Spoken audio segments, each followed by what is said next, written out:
Welcome to Leading Minds Revealed, the podcast that pulls back the curtain on how today's top leaders harness the power of mindfulness to conquer the fast-paced, ever-changing world of business. In each episode, we sit down with C-suite executives and leaders who share their strategies for navigating rapid change with skill and clarity. Join us as we uncover the transformative mindsets that drive extraordinary leadership.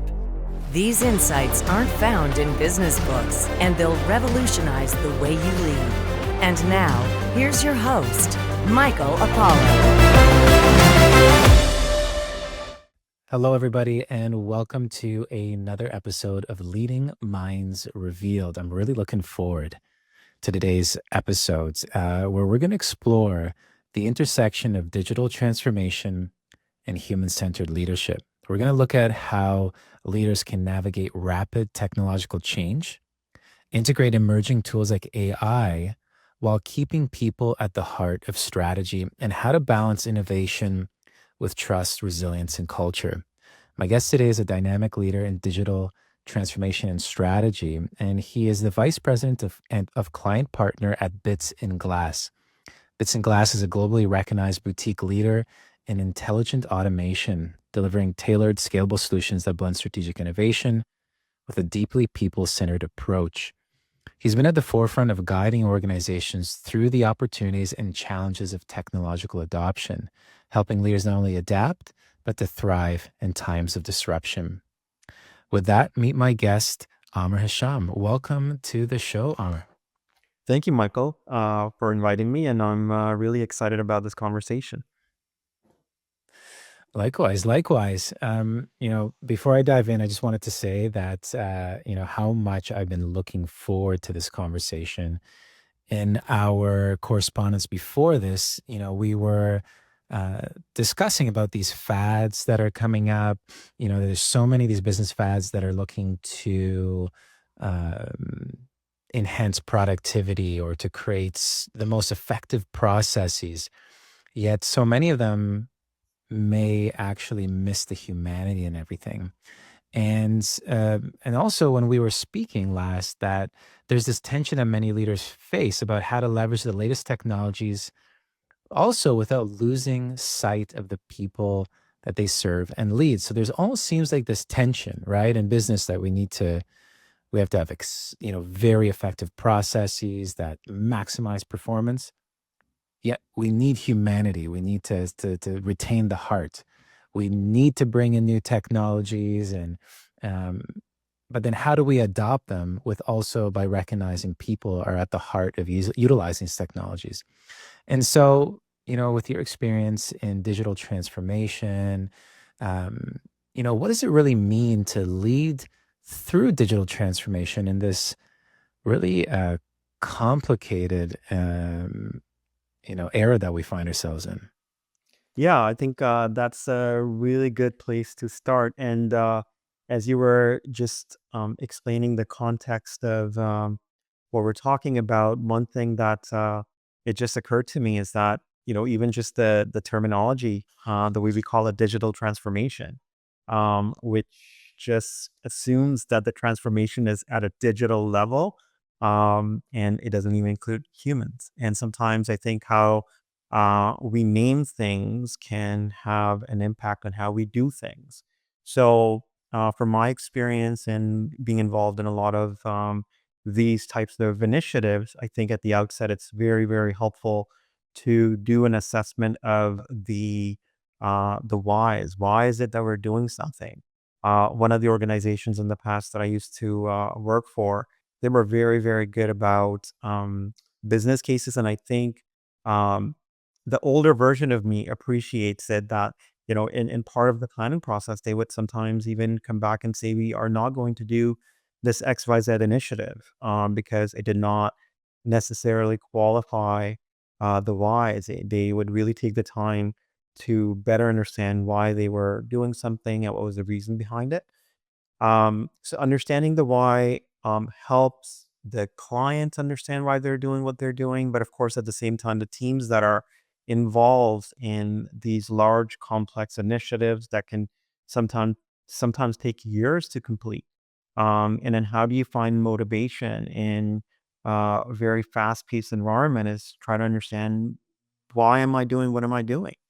And I think a lot of it comes down to the leadership to take the space and create those optimal kind of circumstances for the team to understand what they're doing, and creating a space for them, or a safe space for them to deliver. Um, and a perfect example of this is just as leaders, if we are in the right frame of mind to create that project or an initiative and the plan around it, just being mindful of our own mental states. It just kind of reminds me of the environment that we're creating, the environment that we're responsible for. And then the third thing that comes to mind is clear thinking, and all of this thinking very clearly about what we're about to embark on. And I'm hoping that with AI, it gives us some of that space and time to think about some of these things and be able to better connect with the people that are involved in making these things happen.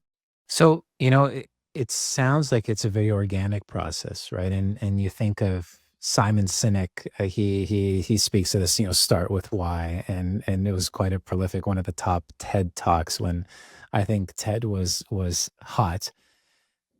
It was is all the rage, and we think of a lot of these agile processes, Six Sigmas, and these other, methodologies that yearn to, or say that, these are the things that it's going to expedite innovation, it's going to expedite the digital transformations. But what you're talking about seems much more organic and much more human focused.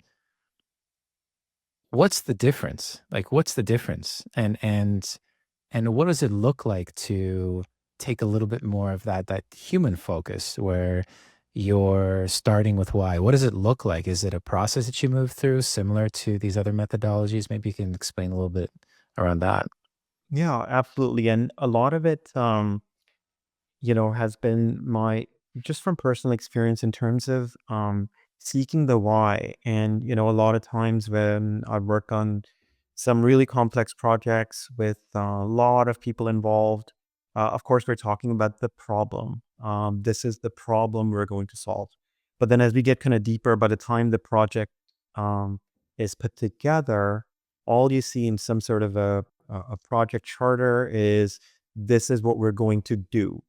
So it's talking about the mechanics, it's talking about the product. This is how we're going to do it. But more and more, then when I would be in the middle of a, let's say, very complex implementation, sometimes I would be asking myself the question too. Well, we're, let's say, spending $50 million or doing something. How will it kind of impact the end user? What does it mean for the consumers using it? And then the other side of it is, a lot of my colleagues that do great technical work. And of course, they're so immersed in their work. Let's say if it's doing some very complex programming, it's connecting systems.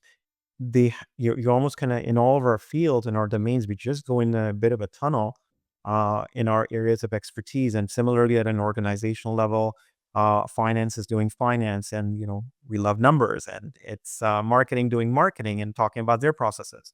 So it became very obvious to me with time that we're not spending enough time understanding the why. So it can be simply a process, like a little bit of a process at the start of the project to say, hey, talking to the customer, we know that you have funding for this initiative. This is how much it's going to cost.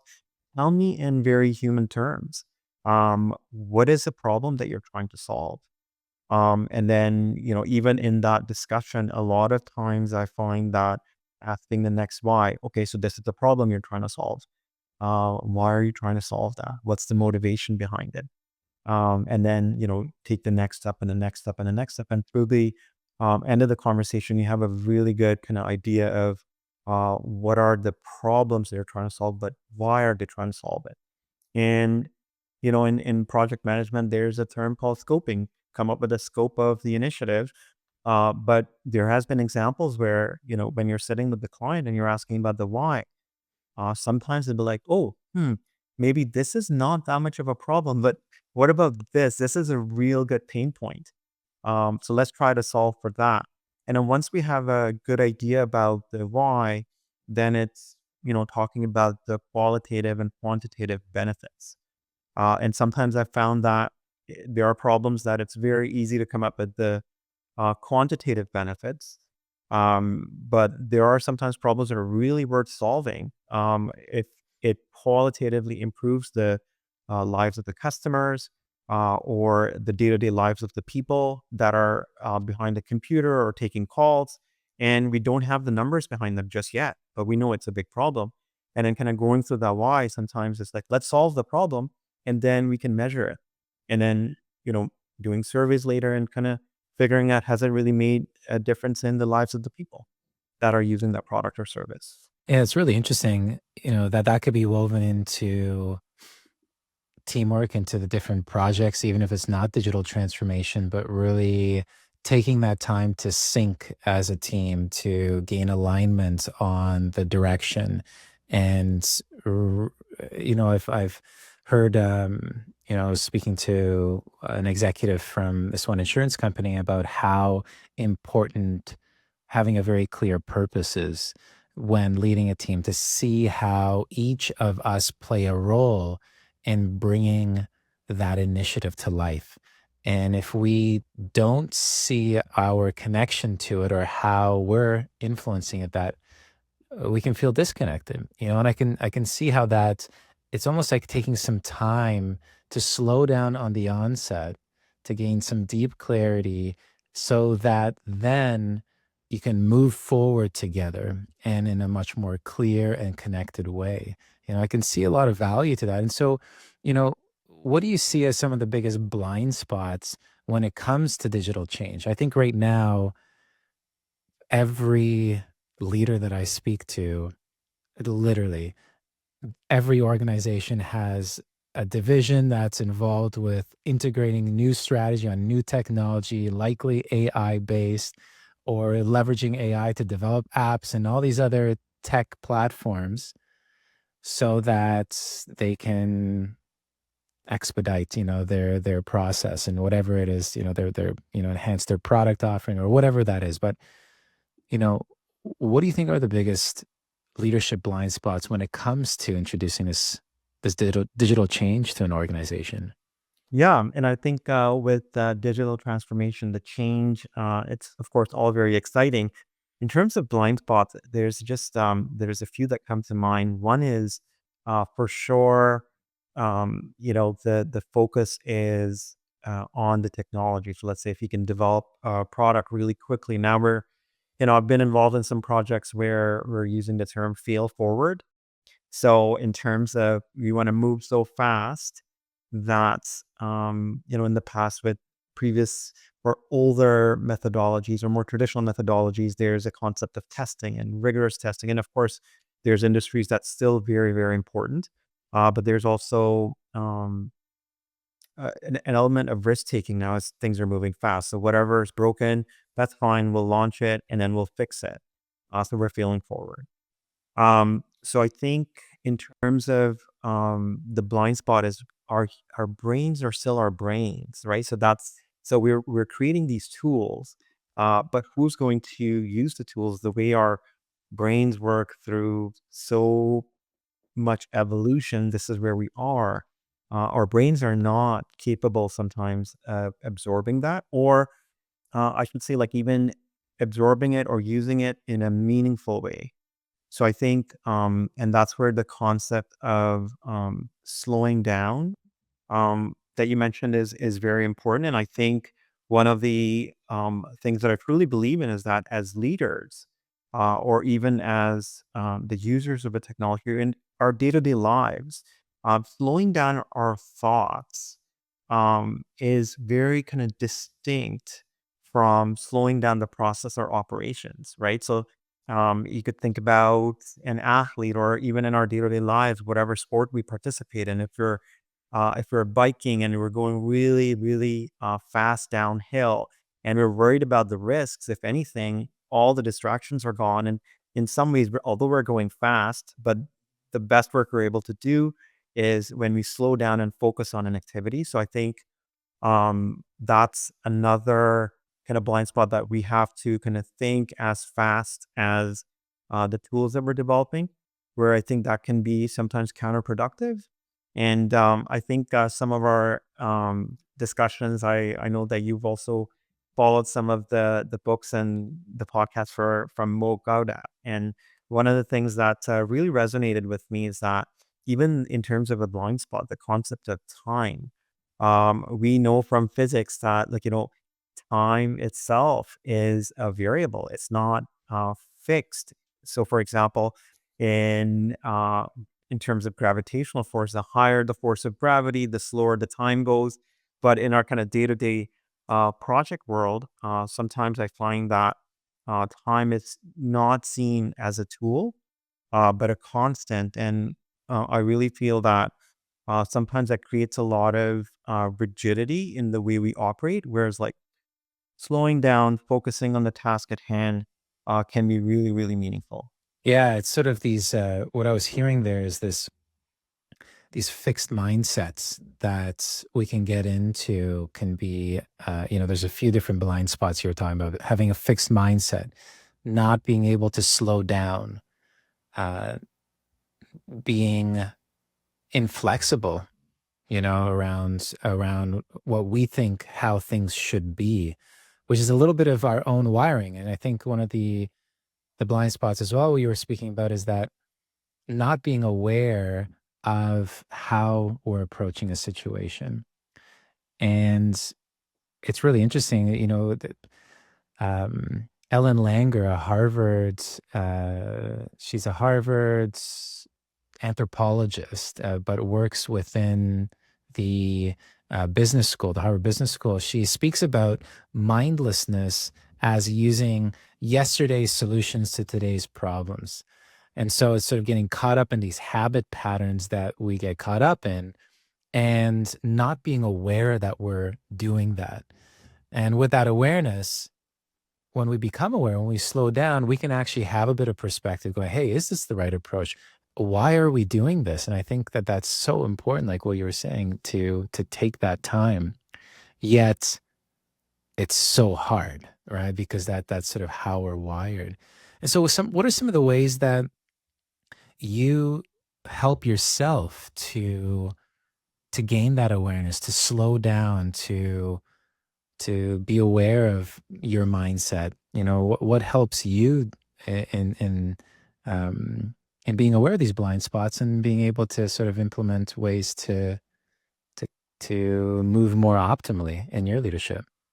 Yeah, I think you're right. It is. We're so hardwired to be that way.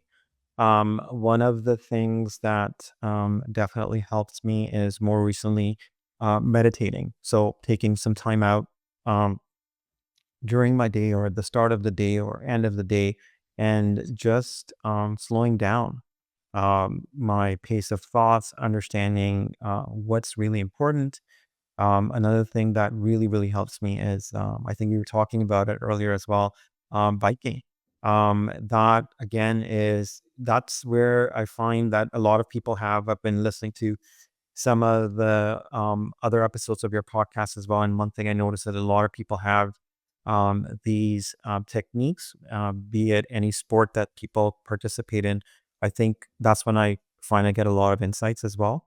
And of course, I play tennis, which is just doing something different, essentially. And I think that more and more I'm being aware of the fact that there is a lot of benefit of, um, I would say, conscious detachment from the work that I'm doing, because again, it could be detachment can be misconstrued as that you don't care about the work you're doing. But essentially, if the roles that we're playing is, if we're leading a program or developing a strategy, I think it's so important to have some level of detachment to understand where we're going, what is the path that we're creating for our teams. And are we on the right path to begin with? So those are the things that really helped me out a lot. And one thing that just speaking about biking this weekend, I was going uphill, and it was a bit of a steep incline. And, you're just looking at your stats and what's going on and the speed and the heart rate. And then all of a sudden I'm like, I'm going much slower than usual. But at the same time, I was thinking, um, it's good for me because it's good for the muscles. I'm working out more. I'm building more muscle. So this entire concept of speed with lack of productivity, I think it's also um, making me think that um, slower speed could also be growth. There's times of our lives where we're moving slower. If you've been able to slow down, that means we can pivot, we can change directions, we can be more flexible, we can learn something new, or we can come up with an innovative idea that could improve our operations even more so. I love that analogy and then how you sort of link it to, you know, slowing down. Sometimes we can look at that as being not productive. But when you think about what productivity is on so many, there's many different layers of productivity, and one of those is deep thought. Mhm. One of those is practicing seeing from different perspectives, uh, taking the perspectives, yeah, of others, of gaining alignment. And we can get lost in the trees of just sort of completing tasks, but not realizing the deeper strategic work, that requires us to slow down, to pause, and the way to practice that, is counterintuitive, is by doing things that are different than what we do normally in our days. And, just like you shared, the meditation, looking at like biking, or we've had other guests who do so many different travel as part of their thing. Maybe it's swimming, but it's something where they get absorbed in what they're doing, and it gives those different perspectives. So how do you foster that in your teams, right? If this is something that is important for you, how do you create that type of approach? And yeah, how do you foster that? Is it training? Is it um, modeling? How do you bring it forward? Yeah, I think that's the challenge that a lot of organizations face, right? Like how in the way things are moving, and there's a lot of deliverables and things are moving so fast. How do you make a human connection? How do you make it about the people and having some sort of a balance, right? And a few ways. One, I think the foremost is I've learned from people that I've worked with. So, for example, I was leading this really complex program. There was 100 plus people, but we had some really good people leaders within that program organizations. So one thing that really helped was to get to know people. So, getting to know their interests and getting to know how they operate. What are the things that make them operate at their highest levels? What are some of the things that um, are stressors for them? I think there's so much time that we spend on understanding our clients, understanding the product. I think that the heart of it is as simple as understanding or developing a really good working relationship with your colleagues. And once that happens, then we start getting ideas about what are the types of things people like doing. So it could be that, if people are virtual, sometimes teams would want to volunteer for a really important cause. And maybe once a quarter, we can take time out and do that as a team. There's people in the team that like sports or other sorts of activities, and taking that time to making that happen, maybe once every couple of weeks, or connecting with them over lunch. And sometimes it could just be virtual, but just taking time out to just have discussions with them. So I think at the heart of it, from my experience, a lot of it is about getting to know the teams, getting to know the people. And I think most importantly is believing it in in all of this yourself. So if you see that I'm more productive if I have some sort of healthy level of detachment, I'm more productive when I'm taking care of my mental cycles, when I'm taking care of my mental health. I think if we start with that premise, it just makes it so much easier to connect with the people around you. So, something that I'd love to hear from you is a moment in your leadership journey where you saw firsthand the difference that taking that more human-centered approach, that it had like an impact in a digital initiative. I would love to sort of hear an example from your own experience.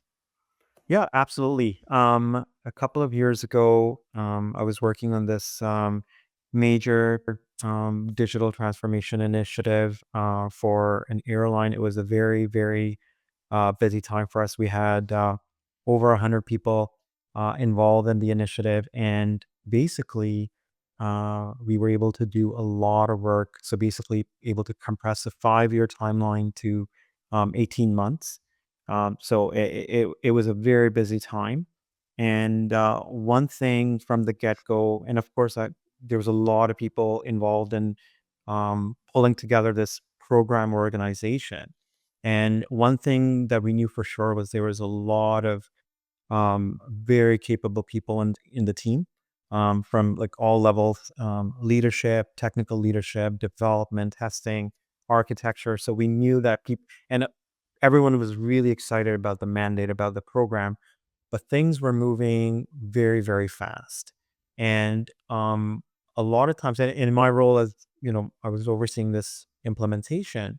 And, I started realizing that because everyone was so capable, like 99% of the problems that would come to me were communication related.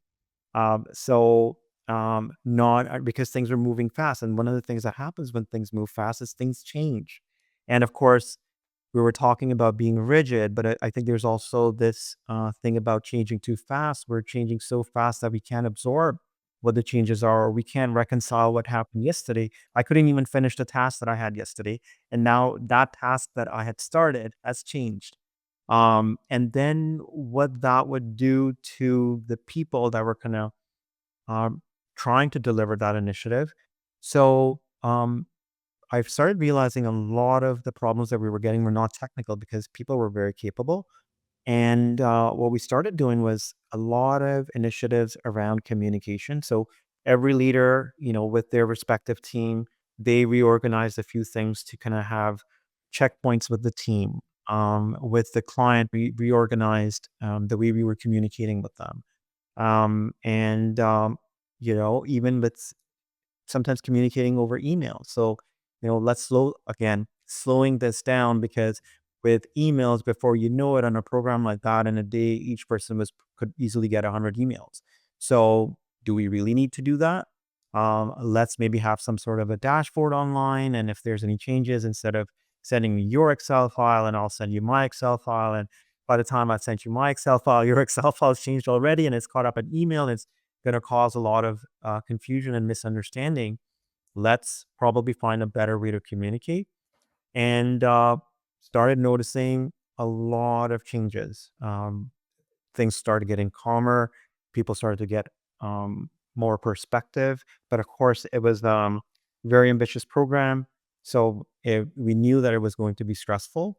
But adding some of these kind of mechanisms allowed us to be more flexible, less stressed out. And, you want to be at a place where the task that's been given to you, you can analyze it to the point to say, hey, if I go about it this way, like you want me to do it this way, but if I go about it this way, this could actually be even better for the client.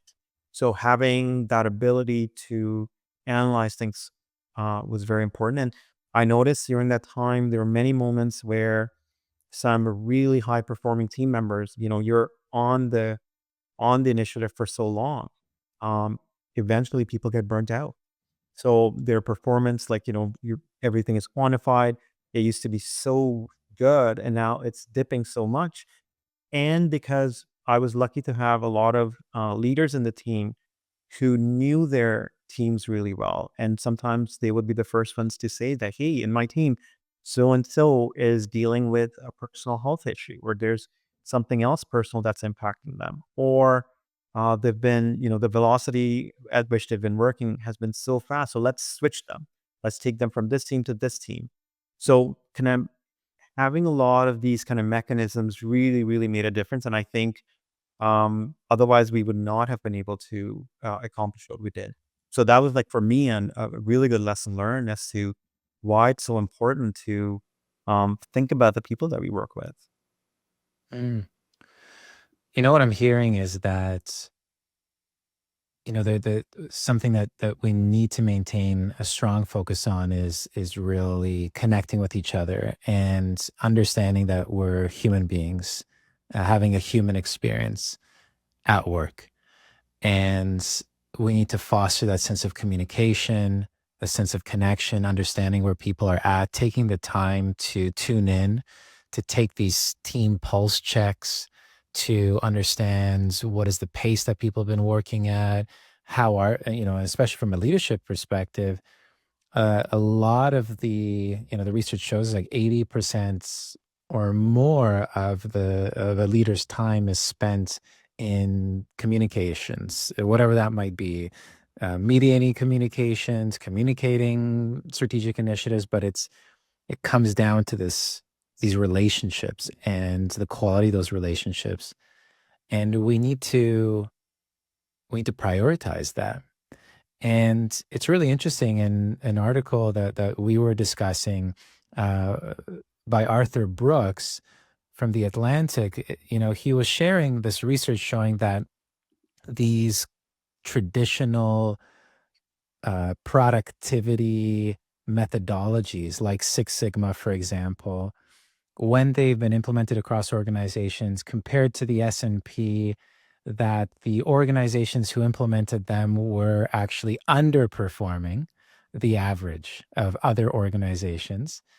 And and when you looked at organizations that sort of focused on how to cultivate happiness and specifically really bring in a focus and prioritization on relationships, on communication, understanding where people are at, understanding well-being as a priority and offering opportunities there, that these organizations were outperforming the S&P 500, the organizations leading the charge there.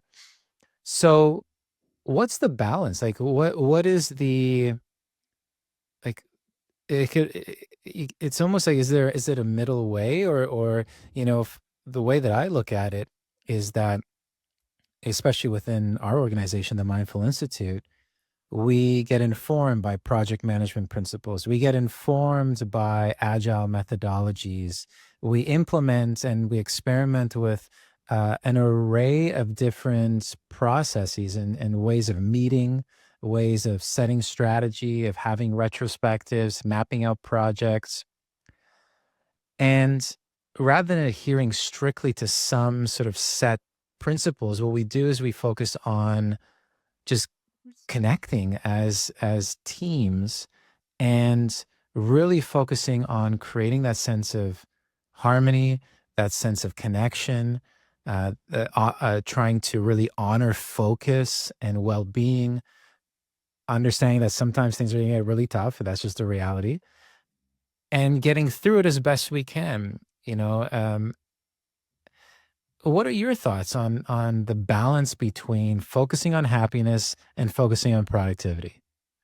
Yeah, I think really interesting question. And at the end of it, I think you said it right. It's a balance. It just reminds me of the conversations I would have with my dad, who passed away earlier this year after a long battle with cancer. But I remember he was an entrepreneur and running his business. He always was ambitious about his work as a business owner, but also very interested in the well-being of his staff and involved in various social causes. One of the things about the balance is that there's the efficiency, innovation, and empathy that you're talking about. And efficiency, of course, I'm thinking about following the processes.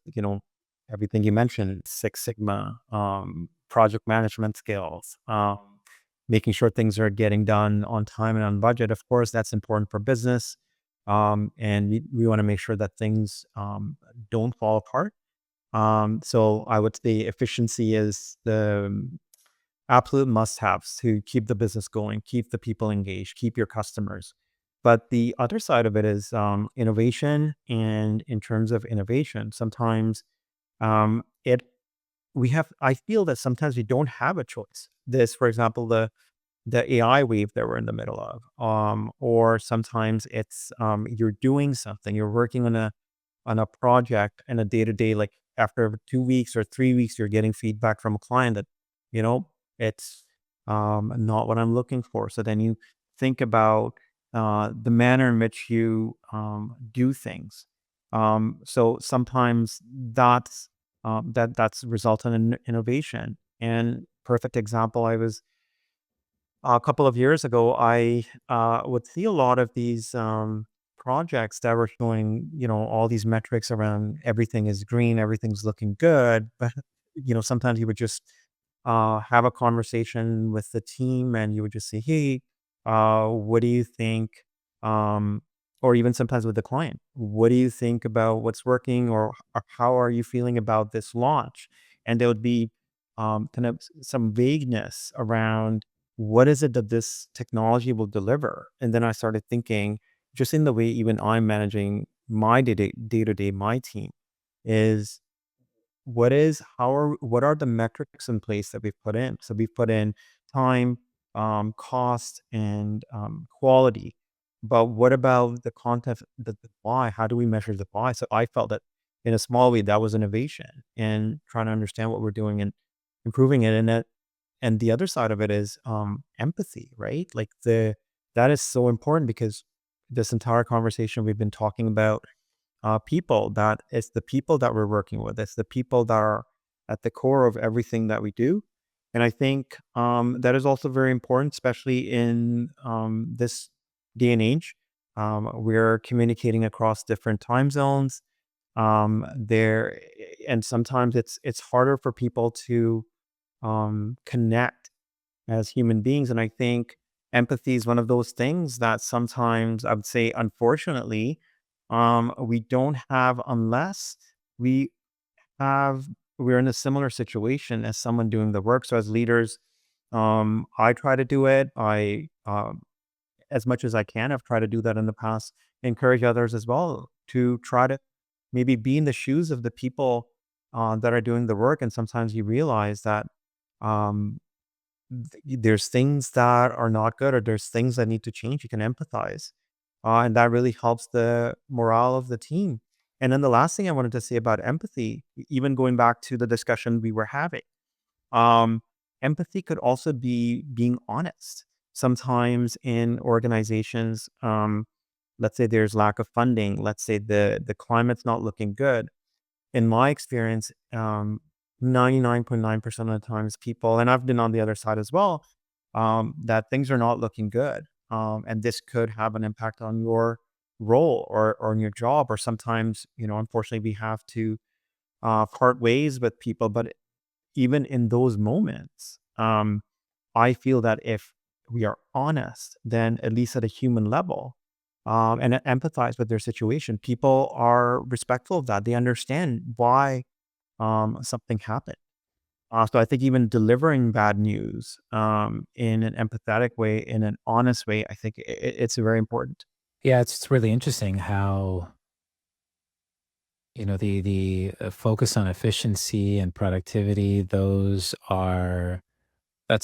like it's an essential aspect of work, and it's interesting thinking about, for example, that article by Arthur Brooks. It did seem like it's sort of like a don't look at that, that's what's breaking things down. But in reality, I think we need to see that, well, actually, you cannot not look at that. Like, you need to, especially now, know how to work effectively and efficiently.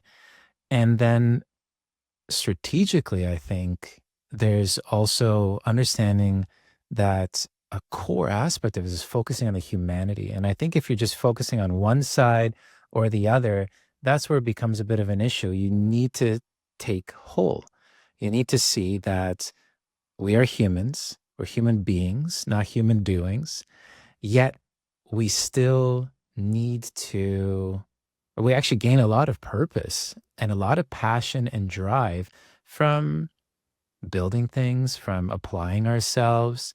And now it seems like you just have to be more skilled. And it's interesting that the science is showing that it's actually incredibly beneficial to not only think about how effective or efficient you can be, but also understanding that we are humans and there are certain aspects that help with that, like being honest, like being transparent and empathetic, and understanding that we have emotions and we have thoughts, we have sensations, and the work that we do sometimes activates all of that.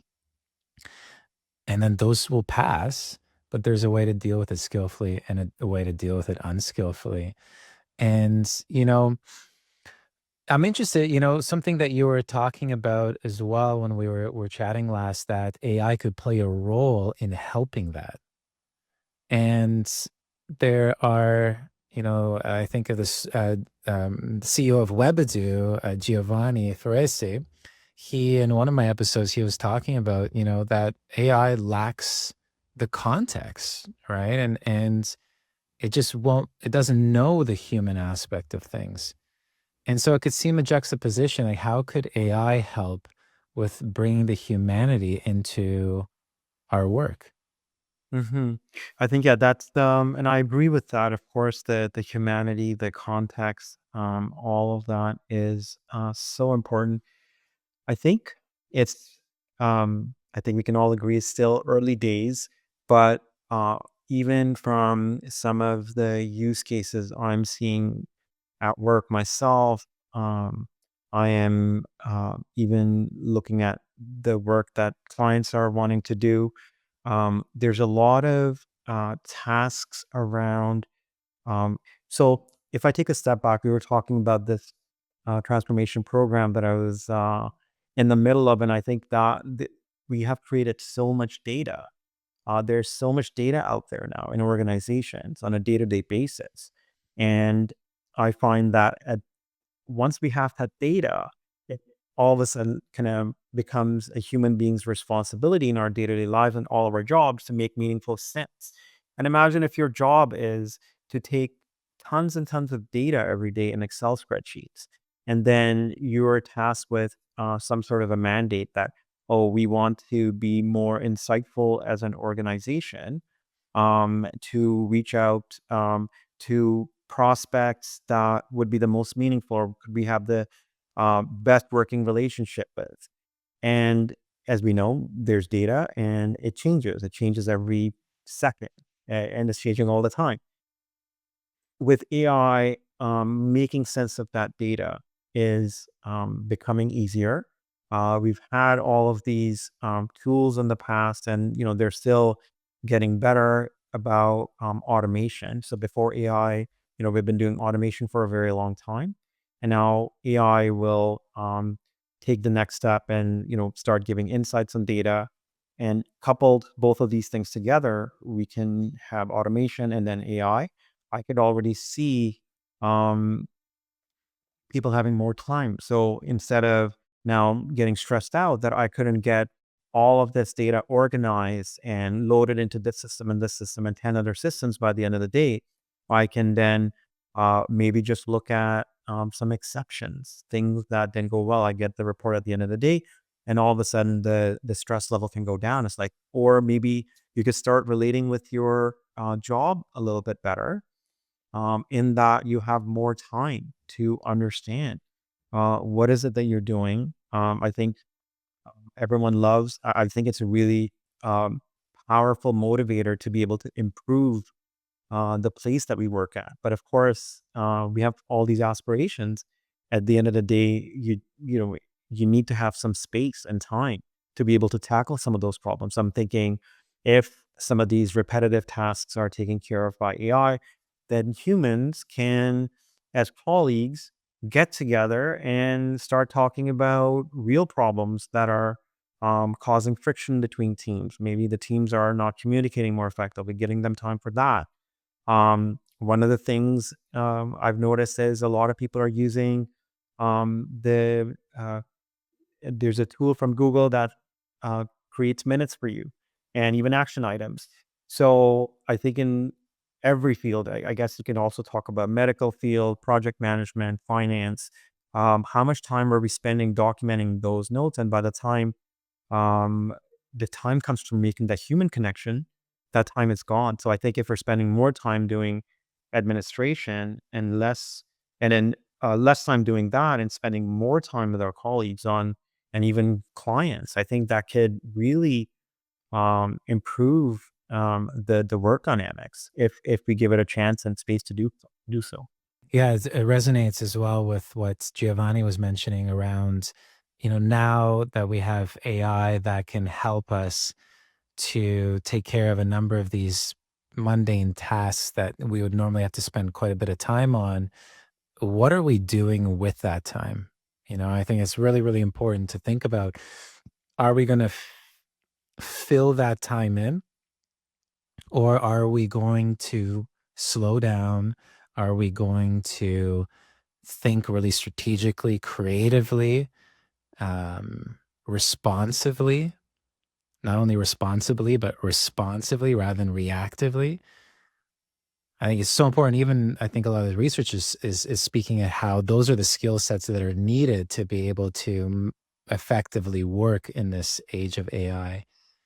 But also, it's really interesting to hear from you that we can leverage the data that AI is collecting. And I could see a number of different use cases where you can sort of gain the sentiment of your teams, maybe the sentiment of your organization, of your clients, and actually I was just recently, I was interviewing one of our guests whom their organization has analyzes the vast amount of data that's out there to understand the sentiment of your clients' trust in you.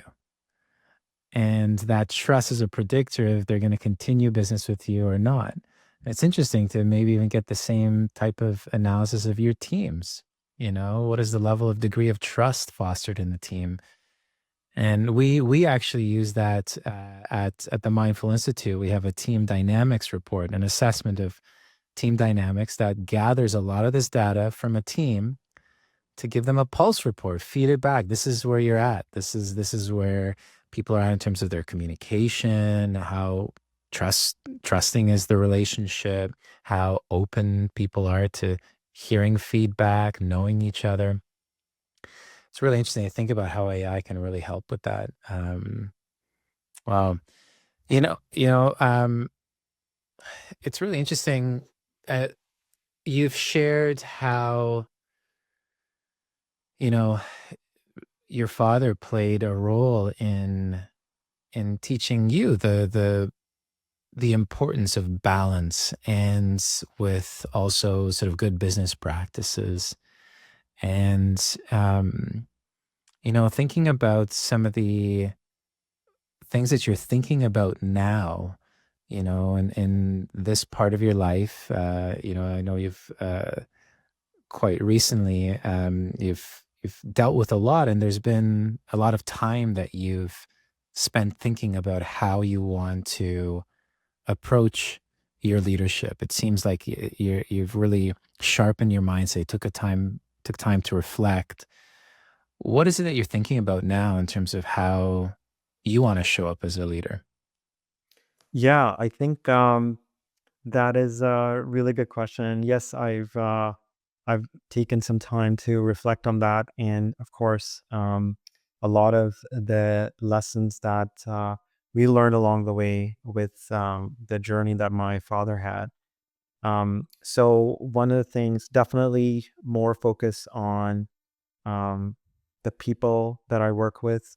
I think also understanding the concept of time and just being more mindful about um, the work I'm doing, what's my motivation, and connecting with just also a concept of conscious detachment, understanding where I'm going, where how does it all add up.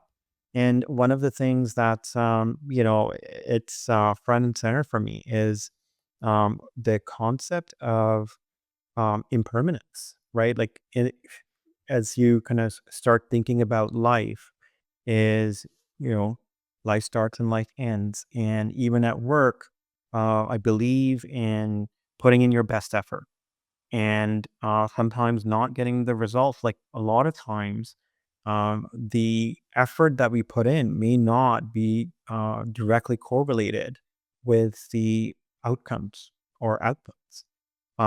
And so just focusing on things that are within my control, things that I can have an impact on.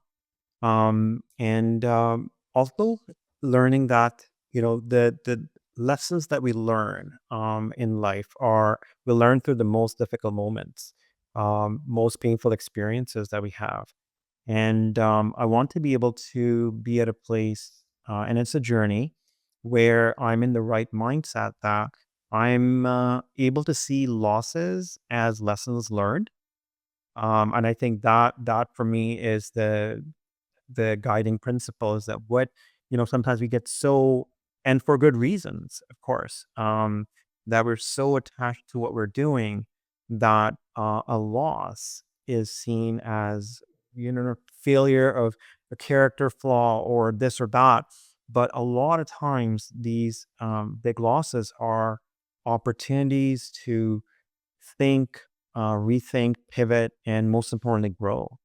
And that's basically some of the things that I'm working on personally. Mm.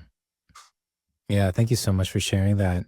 Something that really struck me when you were speaking about your father, and and the time that you took recently just to be with him. And and I think of you were sharing how precious that time was, and that it's interesting when you're talking about what is it that how you want to show up now as a leader, to be present in the relationships that you have with your coworkers, to really think about the underlying motivation, to really think about your relationship to the work that you have, and how you manage the impermanence of things, and the fact that not only are things changing, but things might not turn out the way that you want them to turn out, that there are going to be these losses, and that there are these opportunities, these learning opportunities in life.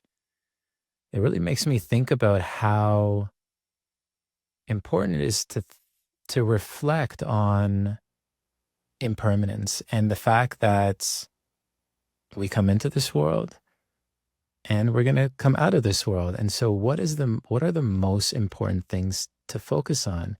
And it is our relationships. It is how we show up.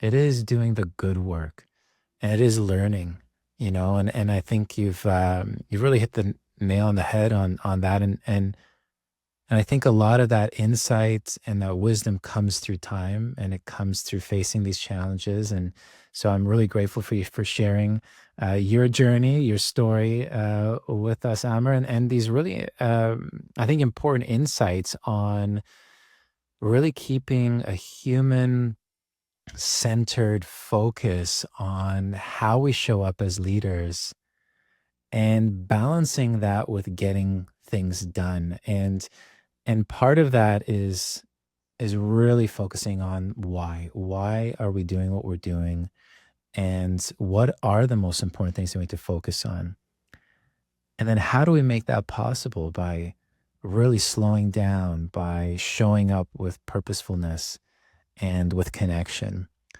And so, and finally, so what I'd love to find out is, where can our audience learn more about your work, and to follow along with your insights?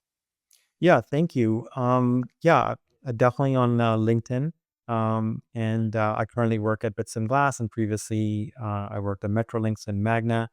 And Yeah, I think also I wanted to thank you for creating a community of people that are asking these questions, that also helps us kind of navigate some of these things at work, because it is so important to stay focused on the mission, but equally important is how we're doing it and understanding why we're doing it. So thank you for creating that space in the community as well. Really excited about where things go for your podcast as well from this point on. Yeah, thank you so much. I think, many of the conversations are really aligned. I think some of the most effective leaders are sharing the things that you're sharing, right? Is I think really focusing on the reality that we're humans. And I think the faster things change, the more chaotic things become, the more we're going to have to focus on that. And I think that the more that's going to come in front and center, because we can only do that together, and we need to take care of ourselves while we're going through it. So thank you again, Amer. I know our listeners are going to gain a lot from this conversation. I appreciate you taking the time to share your wisdom and experience. You're welcome. It was great to be present here. Yeah. Yeah. And so this brings us to the end of another episode of Leading Minds Revealed. I'll see you on the next one. Leading Minds Revealed podcast requires more than a conversation. It takes action, research, and collective wisdom. If today's episode resonated with you, we'd love to hear your insights, join the conversation, and help us shape the future together. We'll be back with more stories, strategies, and real-world solutions that are making a difference for everyone. In the meantime, be sure to subscribe, rate, write a review, and share it with someone you think would benefit from it too.